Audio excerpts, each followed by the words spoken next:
What is up guys, Greedy Knight here with a video on the guarding mechanic for Charge Blade. I will break down every detail about the guard as a skill and mechanic so that you could equip the right amount of guard for your sets. Let's get into it.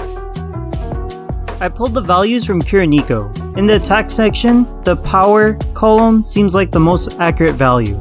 Also, power is technically a synonym for knockback, and since this is translated from Japanese, it would make sense that they use power instead of knockback. I based the required amount of guard off of the power value so that the required guard level matches the knockback.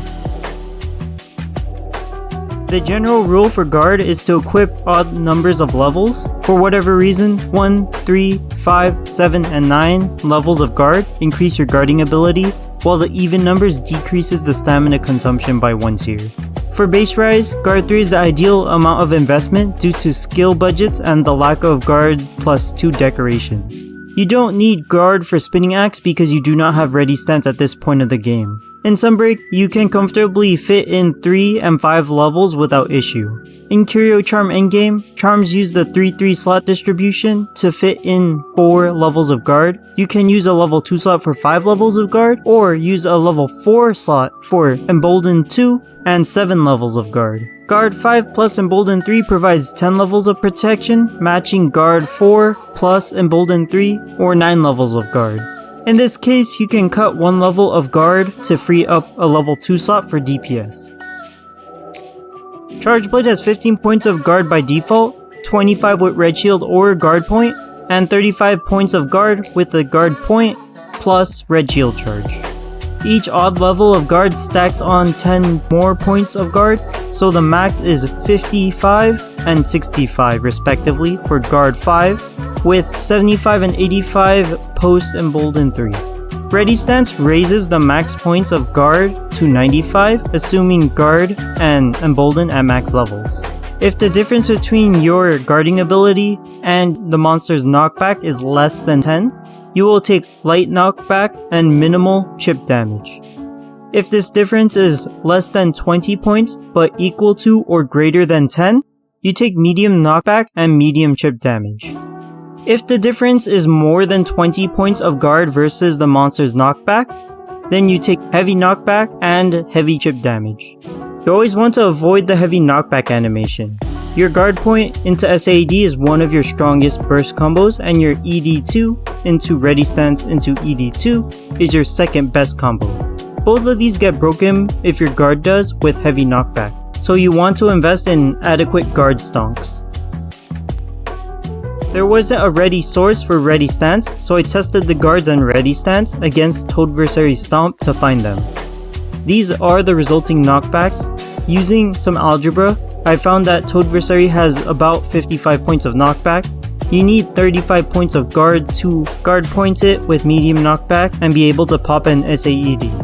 Hitting 55 points of guard reduces the knockback to light knockback. Basically, you have to be at the required guard level plus or minus 5 to produce light knockback. Medium knockback has a forgiving window of 15 before you are forced to heavy knockback.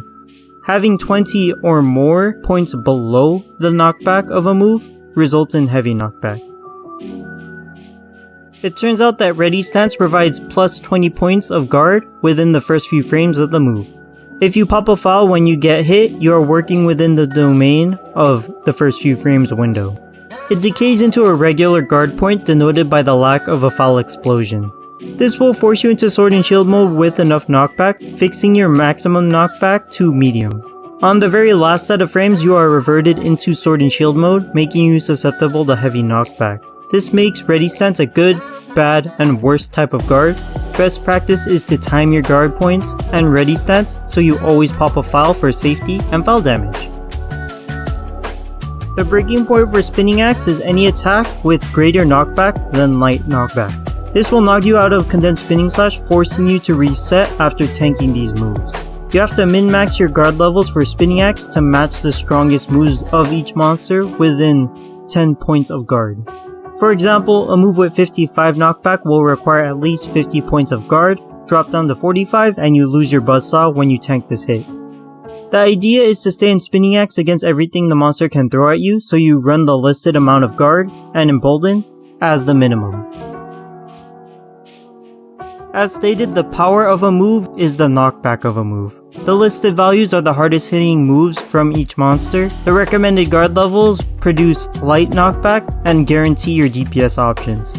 For guard points, you can invest one level below the recommended levels, as these are for light knockback.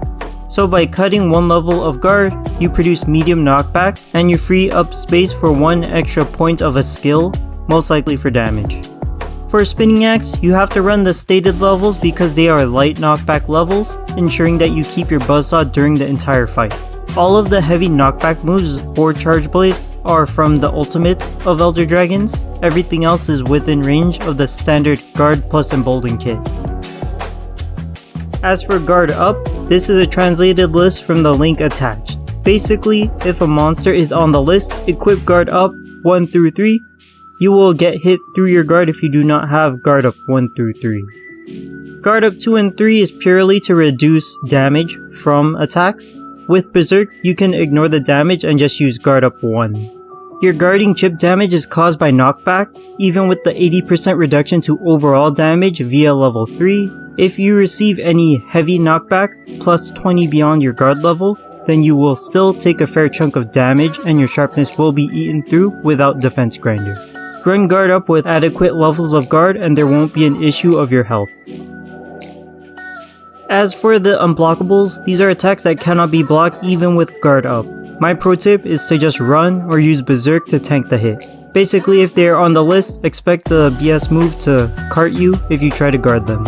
Most of them have callouts from your hunter, so it's best to Sheath and Superman Dive if you do not have Berserk. All single hit moves can be ignored with Intrepid Heart, like Primordial's Row of Curios.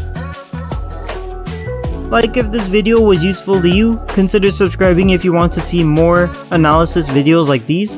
Comment your thoughts on the video. That's all I got for this one. Greedy Knight, signing out.